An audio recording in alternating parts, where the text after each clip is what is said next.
Assalamualaikum warahmatullahi wabarakatuh. Salam sejahtera buat Sobat Lin Whitening dimanapun berada. Oke, Bim akan lanjutkan cerita Yechen-nya. Tapi seperti biasa, bantu tekan tombol like dan berkomentar juga. Terima kasih sesudah dan sebelumnya. Oke, lanjut. Dan jangan lupa bantu tekan tombol like-nya. Terima kasih Tuan dan anak. Bab 1396 sampai bab 1400. Faktanya, pil penyebar darah dan penyelamat jantung ini sama sekali tidak layak untuk disebutkan kepada Yechen.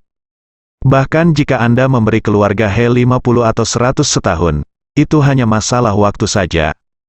Namun, alasan mengapa dia ingin membatasi jumlahnya menjadi 5 dalam setahun adalah untuk membuat keluarga He sadar sepenuhnya betapa berharganya benda ini.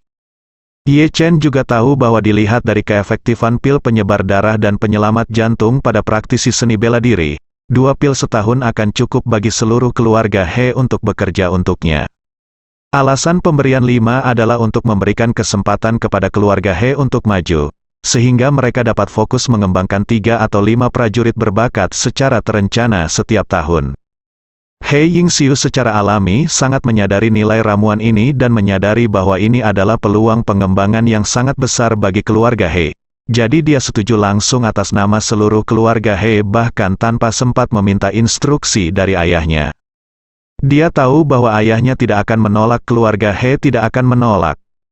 Sebelum He Yingxiu setuju, Yechen tersenyum tipis, dan terus melontarkan umpan. Mulai sekarang, setiap tahun di akhir bulan lunar ke-12, saya akan membuat evaluasi akhir tahun berdasarkan kinerja keluarga He. Selama setahun, jika Anda bekerja untuk saya, secara alami saya akan memberi keluarga He beberapa pil lagi di akhir tahun. He Yingxiu bahkan lebih bersemangat ketika dia mendengar ini, dan dia berkata tanpa ragu-ragu, "Kalau begitu saya akan melakukannya, bantu kamu dulu." Lebih dari 100 anggota keluarga He telah berterima kasih kepada Tuan Muda Ye. Setelah selesai berbicara, He Yingxiu bertanya lagi, "Tuan Ye, menurut pendapat Anda, apakah keluarga He perlu pindah dari Mokeng ke Jinling?" Yechen memikirkannya, dia melambaikan tangannya dan berkata, "Pergerakan seluruh keluarga terlalu besar, tidak perlu." Setelah Mes He kembali, dia bisa mendiskusikannya dengan kepala keluarga He dulu. Jika dia tidak keberatan, kirimkan 10 anggota terkuat dari keluarga He. Nona He akan memimpin 10 orang ini ketika mereka datang ke Jinling, dan saya akan mencarikan rumah yang cocok untuk Anda terlebih dahulu sehingga kamu bisa menetap di Jinling. Yechen memandang Surwoli dan berkata, "Adapun Ruoli, dia akan tinggal bersamaku untuk saat ini." He Yingxiu buru-buru berkata, "Tidak masalah. Saya akan kembali ke Mokeng besok dan memberitahu ayah saya segalanya tentang situasinya. Saya yakin ayah saya tidak akan menolak, dan saya akan mengikuti pengaturan Tuan Muda Ye untuk sisanya." Su Ruoli juga mengikuti ibunya, membungkuk dan berkata, "Ruoli akan mematuhi perintah Tuan Ye." Yechen mengangguk, mengeluarkan 2 pil penghambur darah dan penyelamat jantung, menyerahkannya kepada He Yingxiu, dan berkata, "Mes dia, 2 pil ini, tolong ambilkan kembali untuk dicicipi oleh ayahmu, agar tidak mempersulit dia untuk menilai tanpa bukti." He Yingxiu sedikit senang, tetapi juga sedikit gugup dan berkata, "Tuan Ye, 1 sudah cukup." Yechen berkata sambil tersenyum, "Salah satu dari 2 ramuan ini dapat diberikan kepada ayahmu untuk dicoba, dan yang lainnya dapat dibagi menjadi beberapa bagian, dilebur ke dalam air, dan biarkan generasi muda keluarga He mencobanya. Bahkan bagi anak muda tidak perlu sekali mencobanya, ambil 1.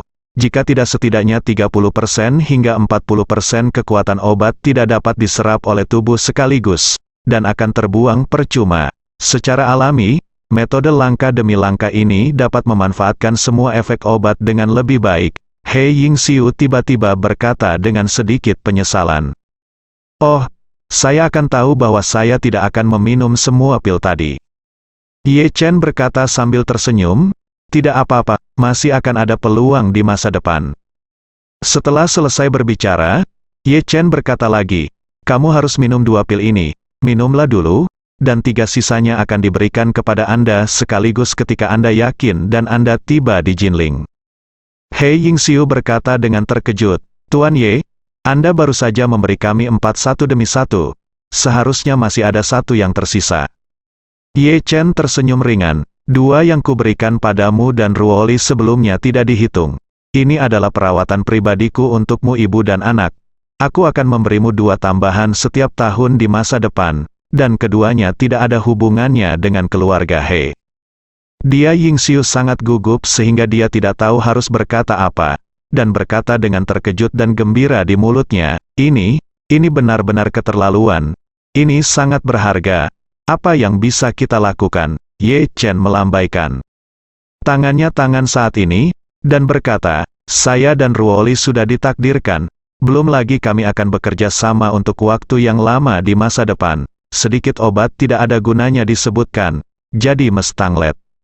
Saat dia mengatakan itu, Ye Chen berkata lagi, kalian ibu dan anak perempuan akhirnya bertemu lagi, dan kalian pasti punya banyak hal untuk dikatakan, jadi aku tidak akan terlalu mengganggumu. Melihat Ye Chen sudah memutuskan untuk mengakhiri percakapan, He Yingxiu tahu bahwa tidak perlu berkata apa-apa lagi. Bingung, jadi dia dengan hormat berkata, saya ingin mengikuti pengaturan Tuan Ye, Su. Ruoli melangkah maju dan berkata, Tuan Ye, maka saya akan mengambil ibu saya kembali ke kamarku. Biarkan seseorang memberitahumu. Ye Chen mengangguk dan berkata, silakan hubungi staf secara langsung jika kamu butuh sesuatu.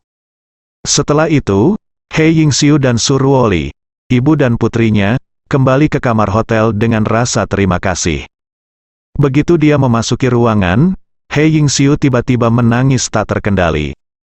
Su Ruoli yang berada di sebelahnya bergegas maju dan bertanya, Bu, mengapa ibu menangis lagi? He Yingxiu menyeka air matanya dan menghela nafas, ibu sangat bahagia. Sejak kecelakaanmu, ada pikiran yang tidak terkendali di benak ibu. Aku telah memikirkan kemungkinan yang tak terhitung jumlahnya. Ada yang baik dan ada yang sangat buruk. Tetapi bahkan kemungkinan terbaik yang aku pikirkan hanyalah kurang dari 1/10.000 dari apa yang aku miliki sekarang. Ibu benar-benar tidak menyangka bahwa hidupmu bisa mendapatkan titik balik yang begitu besar. Su Ruoli berkata dengan mata merah, Bu, maafkan aku sudah mengkhawatirkanmu untuk sementara waktu. He Yingxiu tersenyum puas. Dengan situasi hari ini, pengalaman ibu sebelumnya semua kekhawatiran itu sepadan. Kata kemudian, dia bertanya pada Su Ruoli dengan rasa ingin tahu, ngomong-ngomong, dari mana Tuan Muda Ye itu berasal? Sepertinya aku belum pernah mendengar tentang junior sekuat itu di keluarga Ye. Siapa namanya? Su Ruoli buru-buru berkata, nama Tuan Muda Ye adalah Ye Chen. He Yingxiu mengerutkan kening dan berkata, saya mendapat kesan tentang generasi pria di keluarga Ye ini. Sepertinya apakah tidak ada seorang pun yang bernama Ye Chen? Su Ruoli bertanya padanya, Bu, apakah kamu kenal Ye Changying? Ye Changying, He Yingxiu berseru kaget. Tentu saja aku tahu. Itu adalah keluarga Ye dulu lalu, dan itu adalah yang paling menonjol di seluruh negeri, ayahmu. He Yingxiu tanpa sadar menyebut Su Soudao. Tetapi ketika dia memikirkan tentang apa yang telah dilakukan keluarga Su, dia takut putrinya tidak bahagia. Jadi dia buru-buru berkata, sebaiknya aku tidak membicarakan ayahmu. Ruoli, kenapa kamu melakukannya? Tiba-tiba menyebut Ye Changying. Dia meninggal secara tidak terduga. Su Ruoli buru-buru berkata, Bu, Tuan Ye adalah putra Ye Changying. Ketika dia berusia 8 tahun, dia datang ke Jinling bersama orang tuanya. Tidak lama kemudian, orang tuanya meninggal secara tidak terduga. Sejak saat itu, Tuan Ye tinggal di panti asuhan. Namun nyatanya dia belum benar-benar kembali ke keluarga Ye. Meskipun nama keluarganya Ye, tapi yang dia lakukan sekarang adalah urusannya sendiri. Dan bergumam, saya tidak menyangka Tuan Muda Ye adalah putra Ye Changying. Saat memikirkan Ye Changying, He Yingxiu tidak bisa tidak memikirkan Su Soudao. Dia telah bersama Su Soudao sejak dia masih kecil, jadi dia sangat mengenal masa muda Su Soudao. Dia tahu betapa luar biasa Ye Changying saat itu, dan dia juga tahu bahwa Su Soudao selalu hidup dalam bayang-bayang Su Soudao. Tiba-tiba, dia merasa agak ironis. Saat itu, Su Soudao dihancurkan oleh Ye Changying dalam segala aspek, tetapi hatinya tidak yakin, sampai kematian Ye Changying dia akhirnya menghela nafas lega. Namun, siapa sangka putra Ye Changying kini menjadi begitu luar biasa hingga sulit dipercaya. Meskipun He Yingxiu melihat Ye Chen untuk pertama kalinya hari ini, tetapi hanya karena Ye Chen diam-diam dapat menyelamatkan putrinya dari pasukan bela diri Jepang, dan telah menyembunyikan kebenaran sehingga tidak ada yang dapat mengetahui tentang putrinya. Sedikit informasi membuktikan bahwa kekuatan Ye Chen sama sekali tidak biasa, bahkan menakutkan. Sepertinya dia baru saja menyelamatkan nyawa Surwoli, namun nyatanya dia membuat seluruh pasukan bela diri Jepang kehilangan muka di hadapannya. Sekilas macan tutul di dalam tabung dapat dilihat. Kejadian ini saja sudah cukup untuk membuktikan bahwa Ye Chen kuat di luar imajinasi. Selain itu, yang lebih mengejutkannya adalah Ye Chen mampu sepenuhnya membuka saluran Ren putrinya ke negara bagian Dacheng dengan mudah. Di mata para praktisi pencaksilat, ini setara dengan keajaiban. Mengatakan bahwa itu adalah keajaiban tidaklah berlebihan. Bagaimanapun, pengembangan seni bela diri seringkali membutuhkan upaya penuh hampir sepanjang hidup. Berlatih seni bela diri tidak ada bedanya dengan orang tua bodoh yang memindahkan gunung. Setiap praktisi seni bela diri mengejar pencapaian tertinggi, namun tidak ada yang tahu seperti apa sebenarnya pencapaian itu. Mereka hanya bisa berusaha semaksimal mungkin seumur hidupnya. Jika sudah berusaha semaksimal mungkin namun tetap belum bisa meraih kesuksesan besar, maka biarlah keturunannya sendiri yang terus bergerak menuju kesuksesan besar. Sama seperti orang tua bodoh yang memindahkan gunung, jika dia pergi, dia akan tetap memiliki keturunan yang tidak ada habisnya. Dan apa yang Ye Chen lakukan? Untuk menggunakan analogi yang sangat tepat, apa yang dilakukan Ye Chen setara dengan menghilangkan seluruh pekerjaan tanah dan batu besar yang membutuhkan waktu setidaknya 20 tahun bagi Yu Gong untuk menggalinya hanya dengan menjentikkan jarinya. Kemampuan ini bisa disebut kesaktian. Ada juga ramuan Ye Chen, yang sangat ajaib sehingga tidak bisa dijelaskan dengan kata-kata. He Yingxiu merasa jika obat ajaib ini dijual, semua keluarga seni bela diri di dunia akan kehilangan uang dan bersaing sampai mati. Lalu bagaimana dengan 100 juta? Lalu bagaimana dengan 200 juta? Cukup dengan mengandalkan budidaya dan bantuan bahan obat tersebut, meskipun Anda menghabiskan 1 miliar, Anda mungkin tidak dapat mencapai efek pil ini. Bagi mereka yang berlatih seni bela diri, tidak ada yang lebih penting daripada meningkatkan kultivasinya. Oleh karena itu, dari aspek ini, He Yingxiu bahkan merasa bahwa Ye Chen mungkin akan menginjak keluarga Su dan Ye, dan bahkan keluarga teratas di negara itu, sendirian di masa depan. Berpikir lagi bahwa putrinya tampaknya telah mengembangkan rasa kesetiaan yang kuat kepada Ye Chen, dan di balik kesetiaan ini tersembunyi pikiran kekanak-kanakan yang terlihat jelas. Jadi He Yingxiu bertanya kepada Su Ruoli, "Ruoli, apa yang ingin kamu lakukan dengan Ye Chen, Bu? Sejujurnya, apakah kamu merasa seperti itu di hatimu terhadap Tuan Muda Ye?" Su Ruoli berkata dengan sedikit malu, "Bu, apa yang kamu bicarakan? Tuan Muda Ye bukan hanya penyelamatku, tetapi juga seorang mentor saya. Terobosan berkelanjutan saya dalam kultivasi semua karena bantuannya, jadi saya sangat menghormati dan berterima kasih kepadanya." Hei. Yingxiu tersenyum tipis, "Kamu dilahirkan oleh ibu? Ibu masih bisakah aku tidak memahamimu? Lihatlah mata Tuan Muda Ye, aku belum pernah melihatnya padamu, dan sepertinya aku sangat menyayangi Tuan Muda Ye. Aku tidak." Su balas Ruoli dengan panik.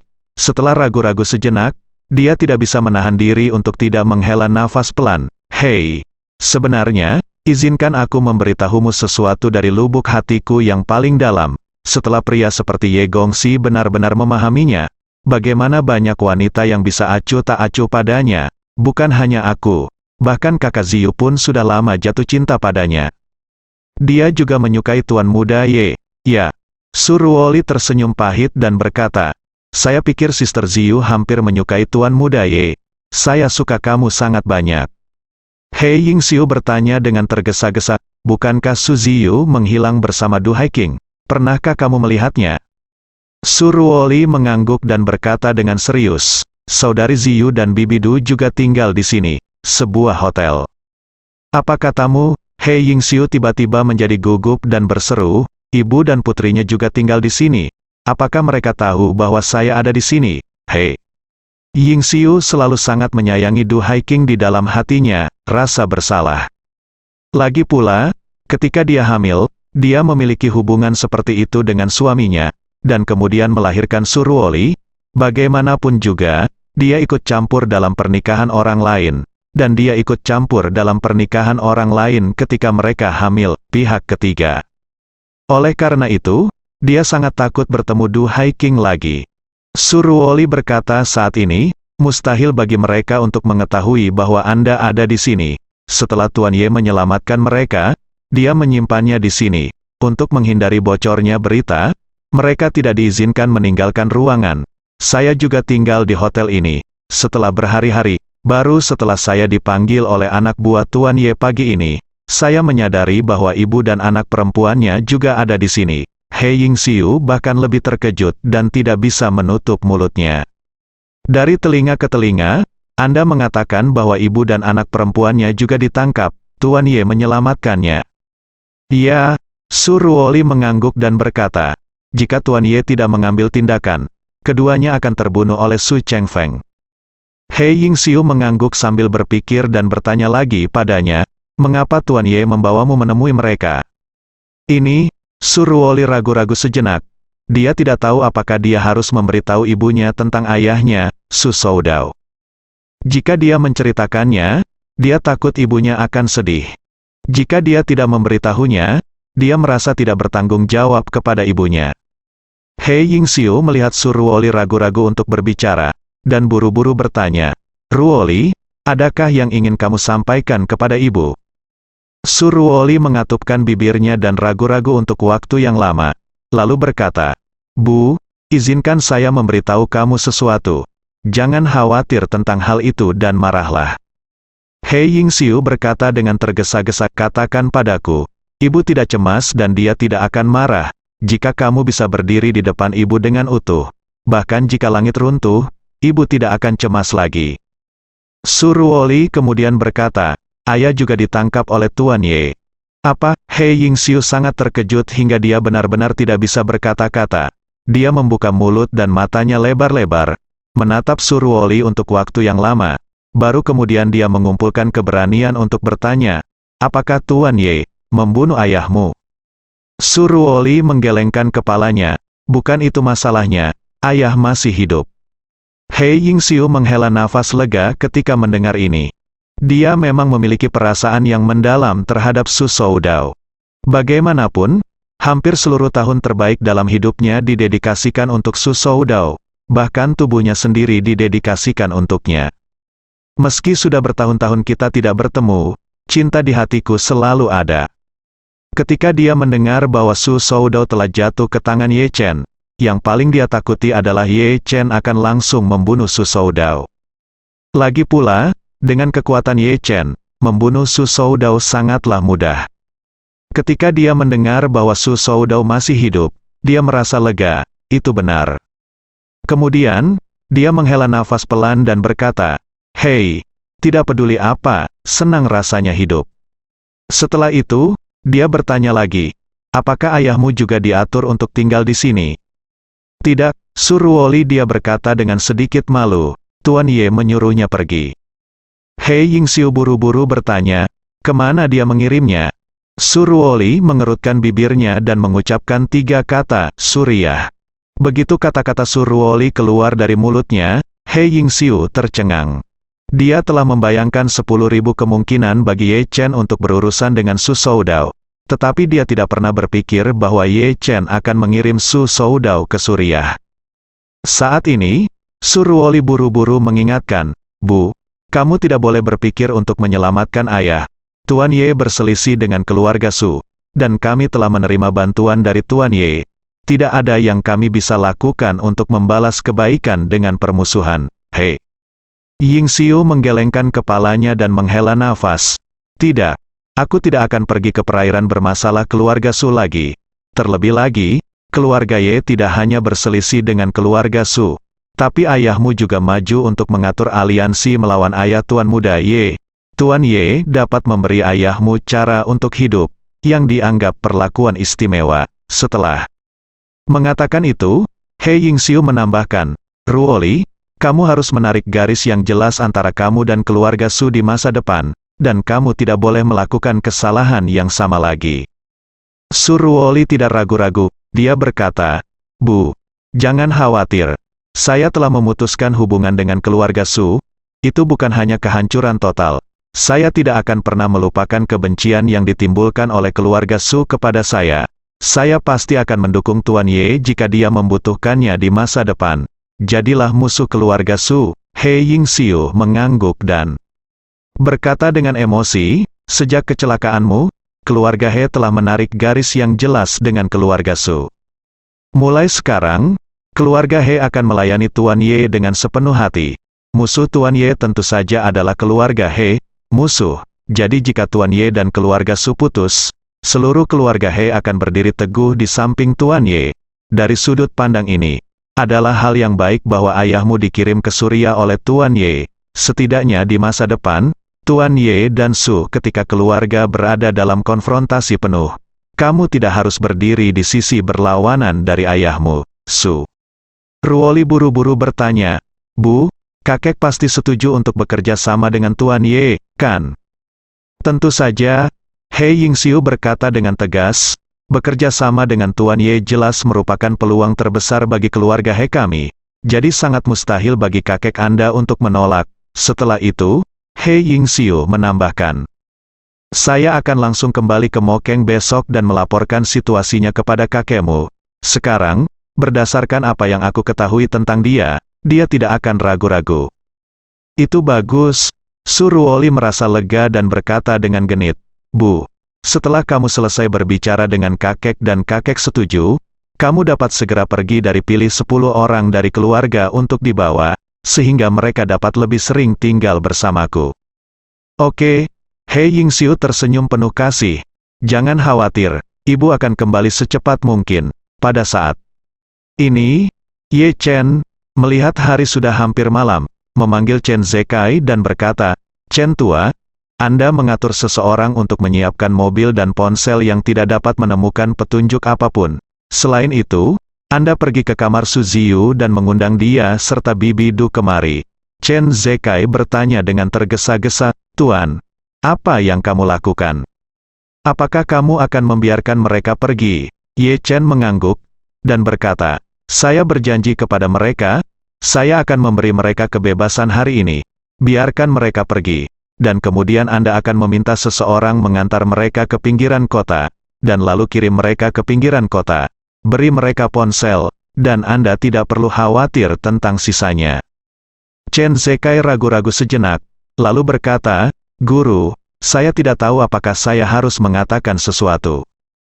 Katakan, Tuan, Su Soudao baru saja menghilang hari ini. Nah, keluarga Su sekarang mencarinya kemana-mana. Jika Su Ziyu dan istrinya dilepaskan sekarang, keluarga Su dapat dengan mudah menghubungkan mereka dengan hilangnya Su Soudao. Informasi Su Soudao keluar dari mulutnya, jadi menurutku lebih baik tidak membiarkan mereka pergi, setidaknya beberapa hari kemudian. Ye Chen melambaikan tangannya dan berkata, bahkan jika aku membiarkan mereka pergi beberapa hari kemudian, hasilnya sama. Saat dia berkata, Ye Chen menjelaskan, berita tentang kecelakaan mereka telah tersebar sebelumnya, dan orang-orang di seluruh negeri memperhatikannya, dan kecelakaan mobil itu begitu besar sehingga tidak mungkin bagi orang normal untuk bertahan hidup. Jadi, begitu mereka berdua kembali ke publik hidup-hidup, semua orang akan secara naluriah berpikir bahwa orang yang menyelamatkan mereka sangat tidak biasa. Setelah jeda, Ye Chen melanjutkan, adapun keluarga Su, mereka sekarang punya menyadari bahwa orang-orang di Jinling ada musuh dengan kekuatan luar biasa, dan mereka sudah mulai mengirim orang untuk mencoba yang terbaik untuk menemukan petunjuk saya. Bahkan jika mereka berdua dibebaskan setelah beberapa saat, keluarga Su akan tetap mengambil alih orang yang menyelamatkan mereka dan menculik Su Soude dan Su Soude.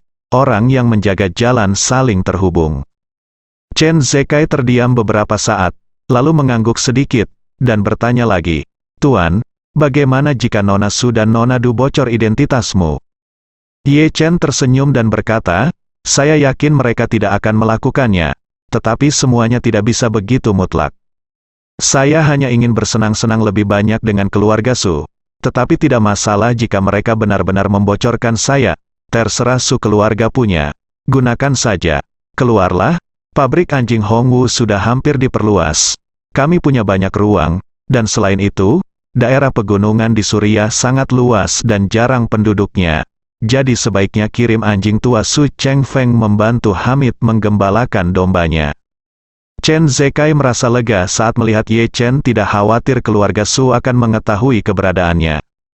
Dia juga percaya bahwa keluarga Su jelas bukan tandingan Ye Chen. Selama Ye Chen sendiri tidak khawatir akan terungkap, dia, sebagai seorang pelayan, tentu saja tidak perlu khawatir. Segera, Su Ziyu dan Du Haiking, ibu dan anak perempuannya, diundang. Melihat mereka, Ye Chen berkata, Bibi Du, Nona Su, ini sudah hampir malam, saya sudah meminta orang untuk menyiapkan mobil. Jika Anda tidak memiliki masalah lain, Anda dapat bersiap untuk pergi. Su Ziyu punya agak ekspresi di wajahnya. Dia bertanya dengan sedih, sahabatku, akankah ada kesempatan lagi untuk bertemu denganmu di masa depan? Ye Chen tersenyum dan berkata, tentu saja. Jangan lupakan perjanjian kita.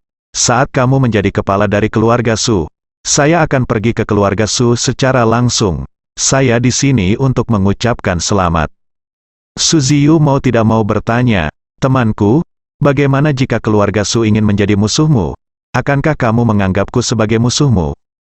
Ye Chen menggelengkan kepalanya dan berkata dengan serius, selama jika kamu tidak melakukan apapun terhadapku, maka secara alami aku tidak akan menganggapmu sebagai musuhku. Aku tidak memiliki kebencian terhadap semua orang bernama Su. Hanya mereka yang merupakan musuh ayahku saat itu, Su. Ziyu dia menghela nafas lega dan berkata, dengan kata-kata dermawanku, aku merasa lega. Ye Chen tersenyum sedikit, menatap Du Haiking lagi, dan berkata dengan serius, Bibi Du, kamu adalah teman lama ayahku. Jika masih ada orang di keluarga Su yang mengikuti jika kamu tidak bisa datang, kamu bisa datang kepadaku kapan saja. Du Haiking berkata dengan penuh terima kasih. Kamu Chen, jika ada sesuatu yang membutuhkan bantuan Bibi di masa depan, atau bantuan keluarga Du, kamu harus memberitahu Bibi. Ye Chen mengklik dia mengangguk dan berkata, baiklah Bibi Du, kami telah meninggalkan informasi kontak satu sama lain. Jika kamu punya ada pertanyaan, jangan ragu untuk menghubungi kami. Du Haiking bersenandung dan bertanya lagi, ngomong-ngomong, Ye Chen, setelah Bibi dan Ziyu kembali, jika seseorang bertanya kepada kami tentang pengalaman kami selama periode ini, bagaimana kami harus menjawabnya? Ye Chen berkata, jika seseorang bertanya padamu tentang ini setelah beberapa waktu pengalaman, Anda bersikeras bahwa tubuh Anda terluka parah dalam kecelakaan mobil dan Anda telah ditempatkan di bangsal untuk memulihkan diri. Mengenai di mana bangsal itu berada dan di rumah sakit mana, Anda tidak tahu apa-apa tentang lingkungan di luar bangsal. Anda tidak tahu apa-apa. Jika orang lain bertanya siapa dokternya, siapa perawatnya, dan seperti apa rupanya, Anda hanya mengatakan bahwa semua dokter dan perawat memakai masker dan tidak mau mengungkapkan identitas mereka. Jika orang lain bertanya mengapa dokter memberi Anda pengobatan, Anda hanya mengatakan bahwa mereka semua dititipkan oleh orang misterius. Lalu jika orang lain bertanya mengapa orang misterius ini melakukan ini, katakan saja bahwa orang misterius ini tidak tahan dengan perilaku Su Chengfeng, sebagai binatang buas. Di malam hari, langit mulai gelap, sebuah Rolls-Royce culinan sedang melaju di jalan tol Jinling Ring. Sopirnya adalah salah satu bawahan Chen Zekai. Duduk di kursi penumpang adalah Chen Zekai. Duduk di barisan belakang adalah Du Haiking dan Su Ziyu, ibu dan anak perempuannya. Chen Zekai, yang berada di kopilot, melihat peta di navigasi dan berkata kepada mereka berdua, mohon tunggu sebentar, tujuan kami kurang dari 10 menit. Ketika kami sampai di sana, Anda dapat menghubungi Anda keluarga. Aku menelepon. Du Haiking dan Su Ziyu sama-sama sedikit bersemangat. Sudah lama sekali sejak kecelakaan itu terjadi, dan yang paling mereka takuti adalah anggota keluarga mereka akan terlalu khawatir. jadi sekarang mereka ingin beritahu keluarga mereka bahwa mereka masih hidup. Tapi karena Chen Zekai sudah mengatakan bahwa dia harus menunggu 10 menit lagi, mereka berdua tidak berkata apa-apa lagi. Telah menunggu berhari-hari, dan itu tidak kurang dari 10 menit terakhir. Saat ini, ayah Du Haiking, Du Zhenhua, sedang mengadakan pertemuan keluarga dengan anak-anaknya di rumah tua keluarga Du di Jinling. Dalam beberapa hari terakhir, setelah mereka datang dari Yanjing, mereka mencari keberadaan Du Haiking dan Su Ziyu. Seperti keluarga Su, mereka juga menggunakan semua sumber daya yang tersedia, tetapi tidak dapat menemukan petunjuk apapun tentang ibu dan putrinya. Saat ini, Du Zhenhua sedang bingung dengan masalah ini. Dia memandang putra dan putrinya, mengerutkan kening dan bertanya, "Di mana Zifei?" Dia bilang dia akan ada pertemuan malam ini. "Kenapa dia belum datang?" Putra sulung Du Haifeng berkata. "Ayah, Zifei baru saja mengirimi saya pesan WeChat, mengatakan bahwa dia mengonfirmasi beberapa masalah terkait konser dengan tempat pertunjukan tahun ini dan tidak akan kembali untuk sementara waktu. Jadi mari kita mulai dulu." Omong kosong. Du Zhenhua sangat tidak puas. Dia berkata, "Zifei biasanya cukup bijaksana. Jadi mengapa dia tidak bisa mengetahuinya pada saat kritis? Apakah ada yang lebih penting sekarang selain keselamatan ibu dan saudara perempuannya?" Du Haifeng berkata tanpa daya, "Zifei sibuk dengan urusan Haiking dan Ziyu baru-baru ini, tetapi dia masih memiliki hal lain yang harus dilakukan. Tidak mungkin menemukannya, lupakan semuanya, putra." Kedua, Du Haiyang juga membujuknya, "Ya, ayah, aku tahu anak ini pasti mengetahuinya, tapi dia sudah lama tidak menemukan petunjuk apapun, dan dia pasti sedikit putus asa. Kamu jangan menganggapnya terlalu serius." Du Zhenhua berkata dengan nada cemberut, "Saya selalu merasa bahwa Zifei sedikit linglung akhir-akhir ini, dan saya khawatir dia, seperti anggota keluarga Su lainnya, memiliki sedikit kasih sayang terhadap keluarganya." Putri tertua Du Zhenhua, Du Haiping saat ini, dia berkata, "Ayah, mari kita bicarakan bisnis ini dulu. Jika ada waktu, saya akan pergi dan ngobrol baik dengannya. Anak ini dibesarkan oleh kita, meskipun nama belakangnya adalah Su, dia memiliki nama yang sama. Ayahnya harus berbeda dari kakeknya." Du Zhenhua menghela nafas dan melambaikan tangannya. "Ayo, jangan bicara tentang dia, mari kita rangkum situasimu hari ini. Apakah kamu punya petunjuk?" Mendengar ini, semua orang tampak tak berdaya menggelengkan kepalanya. Du Zhenhua berkata dengan sedikit malu, "Apa, tidak ada petunjuk sama sekali?" "Tidak," Du Haifeng berkata dengan serius. "Saya telah mengerahkan semua koneksi yang dapat dimobilisasi, dan saya juga telah menemukan banyak detektif swasta dan informan dari Departemen Keamanan, tetapi tidak menemukan petunjuk apapun yang relevan terkait dengan mereka berdua." Du Zhenhua buru-buru bertanya, "Apakah karena para detektif dan informan itu tidak cukup berhati-hati dalam mencari petunjuk?" Du Haifeng tersenyum tak berdaya dan berkata, "Ayah, dalam proses menemukan petunjuk, mereka telah menggali 7 atau 8 mata-mata asing, dan intensitas pencariannya benar-benar belum pernah terjadi sebelumnya. Tetapi mereka masih belum menemukan petunjuk yang berharga. Terima kasih." Du Zhenhua menghela nafas panjang. "Hei, ini benar-benar hantu." Di lokasi kecelakaan mobil besar di terowongan pada waktu itu, mereka berdua bisa menghilang tanpa meninggalkan petunjuk berharga. Ini juga sulit dipercaya. Du Haiping buru-buru berkata, "Ayah, ini tidak bisa dipercaya. Semakin membuktikan bahwa mungkin ada ruang untuk pembalikan dalam masalah ini. Jika tidak, apalagi dampak kecelakaan mobil pada saat itu, jika sesuatu yang tidak dapat dipercaya tidak terjadi. Haiking dan Ziyu serta istri mereka mungkin sudah meninggal." Du Zhenhua mengangguk dan berkata, "Apa yang Anda katakan ada benarnya, tetapi saya belum dapat menemukan petunjuk yang relevan. Saya benar-benar cemas," kata Du Haifeng kata, "Ayah, saya sudah membuat pengaturan. Besok siang, saya dapat memanggil superkomputer Akademi Ilmu Pengetahuan untuk sementara, menggunakan sistem pengenalan wajah, dan menjalankan semua video pengawasan dalam radius 300 km di sekitar Jinling, dan membandingkan Haiking dan Zizi. Periksa fitur wajah mereka berdua, dan lihat apakah kamu dapat menemukan petunjuk apapun." Mendengar ini, Du Zhenhua berkata dengan marah. Kamu bajingan, kamu memiliki metode yang bagus, mengapa kamu tidak menggunakannya lebih awal? Sekarang pengenalan wajah sudah sangat canggih. Selama Hiking dan Ziyu meninggalkan gambar sebelum dipantau, mereka pasti dapat menemukannya. Du Haifeng berkata tanpa daya, Ayah, superkomputer di Akademi Ilmu Pengetahuan biasanya memiliki banyak tugas. Mulai dari analisis citra awan perakiraan cuaca hingga eksplorasi Mars, perhitungan orbit hampir semuanya bergantung pada superkomputer, dan salah satu superkomputernya telah beroperasi dengan kapasitas penuh 100% dalam beberapa bulan terakhir. Meskipun saya memiliki beberapa hak, saya tidak bisa menunda urusan nasional. Mendengar ini, Du Zhenhua mengangguk setuju dan berkata, urusan nasional itu penting, mari berhenti menggunakan kekuasaan untuk keuntungan pribadi. Du Haifeng buru-buru berkata, Ayah, jangan khawatir, salah satu superkomputer mereka akan kosong besok siang, sekitar jam 6. Ada periode jendela sekitar 1 jam.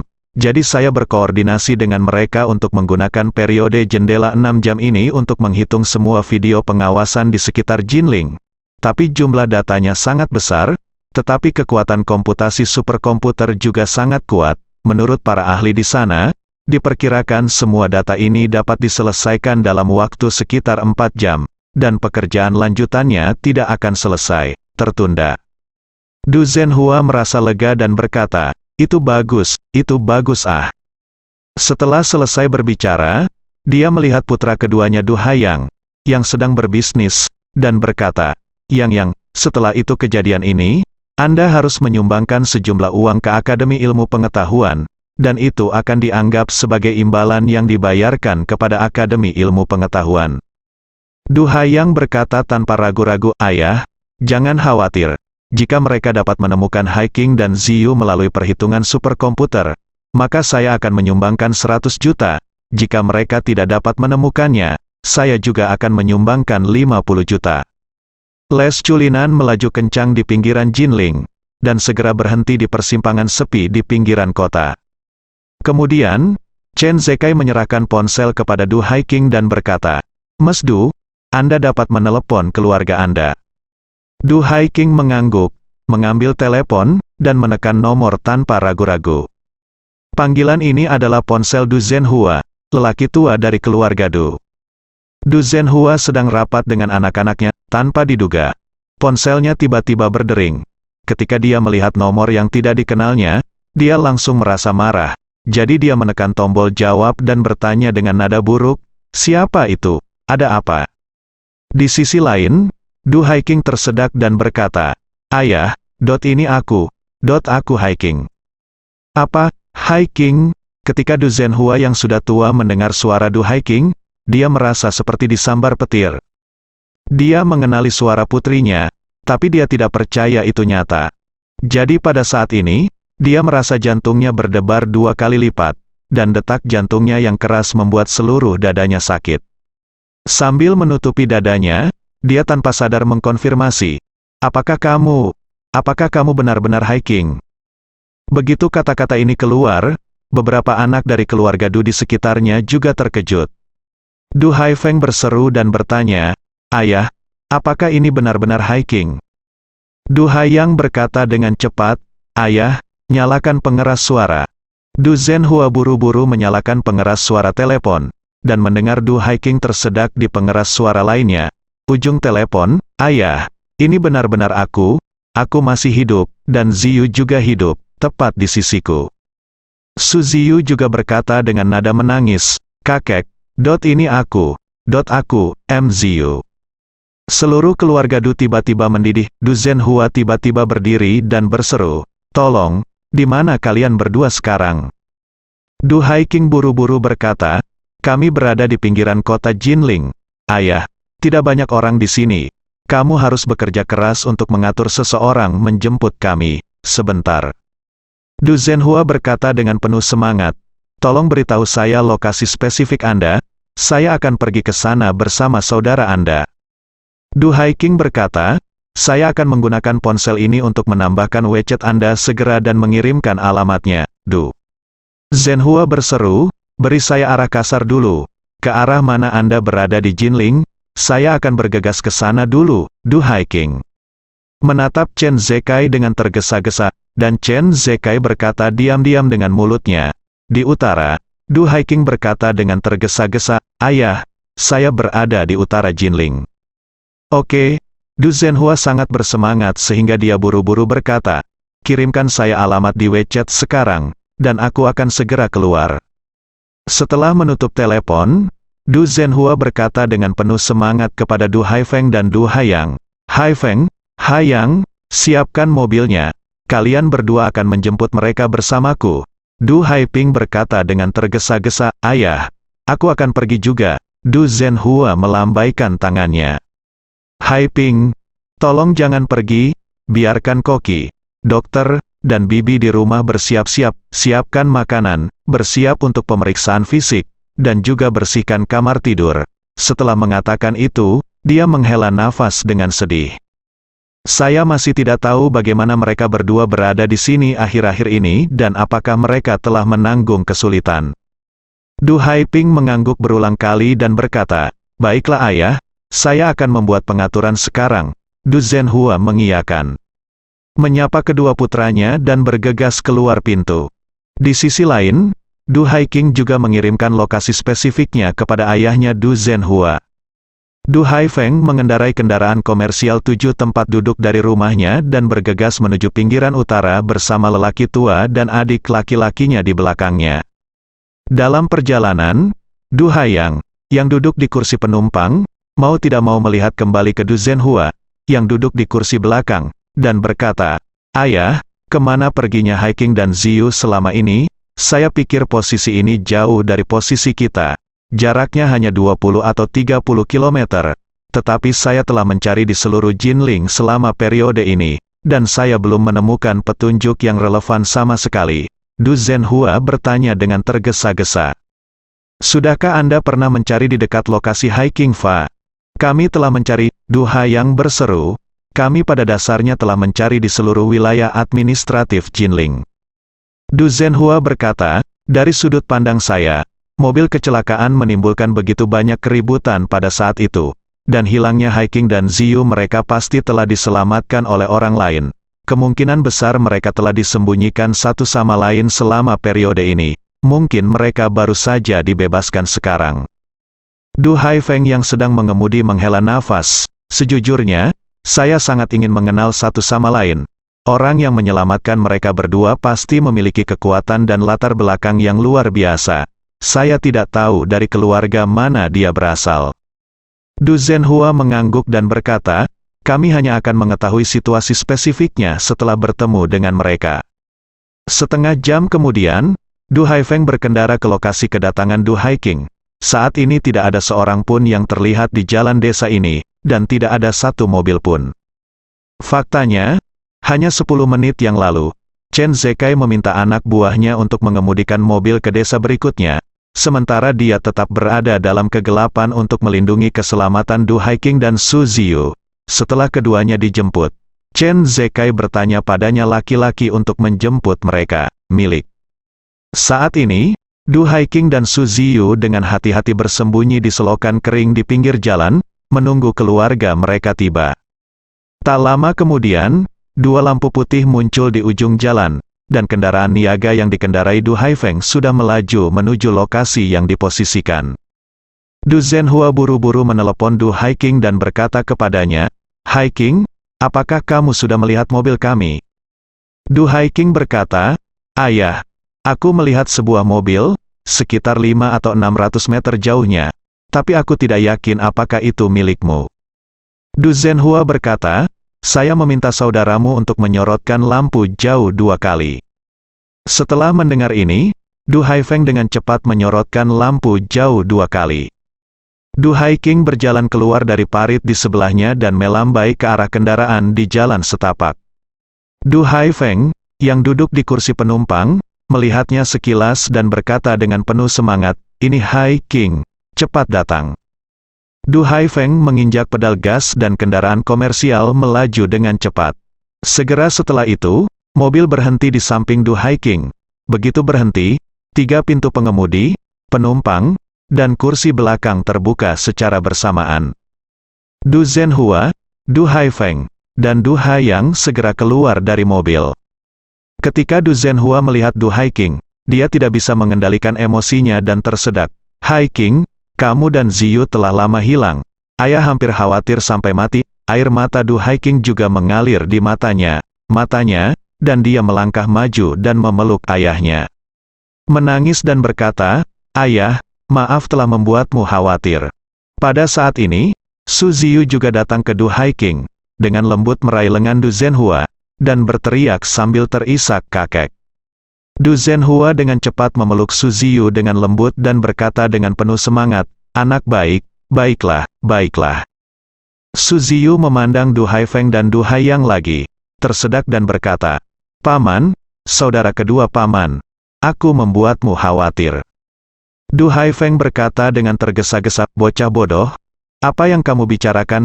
Kamu dan ibumu selamat, pamanmu berharga separuh hidupnya bahkan jika aku melemparkannya ke dalam." Du Zhenhua mau tidak mau menanyakan pertanyaan yang paling ingin dia tanyakan. "Haiking, di mana kamu dan Ziyu selama ini? Siapa yang menyelamatkanmu?" Du Haiking menghela napas dan berkata dengan tulus, "Ayah, masalah ini, ceritanya panjang banget. Aku tidak tahu harus mulai dari mana untuk sementara waktu." Du Haiyang berkata saat ini, "Ayah, menurutku kita harus masuk ke mobil dan pulang dulu. Jika ada yang ingin kamu katakan dalam perjalanan, jika Anda tidak dapat menyelesaikan pembicaraan di jalan, pulanglah dan lanjutkan berbicara." "Iya, iya," Du Zhenhua berkata dengan cepat, "katakan di dalam mobil." Setelah itu, dia berinisiatif untuk membuka pintu belakang kendaraan komersial dan berkata kepada ibu dan putrinya, "Cepat masuk ke mobil, ayo pulang dulu." Du Haiking mengangguk dan buru-buru berkata, "Ayah, naiklah dulu." Du Zhenhua mendorongnya dengan lembut dan berkata, "Kamu dan Ziyu naik duluan." Melihat ini, Du Haiking tidak menjawab.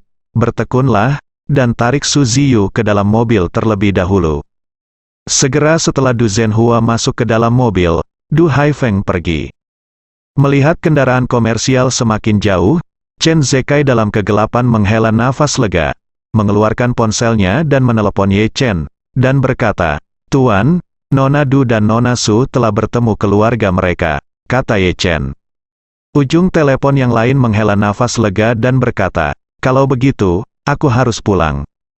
Setelah mengatakan itu, Ye Chen berkata lagi, "Chen tua, kamu telah bekerja keras sejak kemarin, kamu juga harus istirahat yang baik 2 hari ini. Ayo kita lakukan." Chen Zekai tersenyum tipis dan berkata, "Saya baru saja mengikuti Anda berlari keliling Suriah, dan saya tidak lelah sama sekali. Tetapi guru, Anda telah bekerja sangat keras 2 hari ini." Ye Chen tersenyum dan berkata, "Jadi saya juga berencana untuk beristirahat selama 2 hari." Chen Zekai buru-buru berkata, "Tuan, sepertinya ulang tahunmu akan segera tiba. Apakah kamu punya rencana?" Ye Chen bersenandung dan berkata, "Jangan mengumumkan ulang tahunmu ke publik. Putriku kebetulan datang untuk konser hari itu. Jadi aku akan menonton salah satu konsernya bersama istriku adalah perayaan ulang tahun." Bersambung.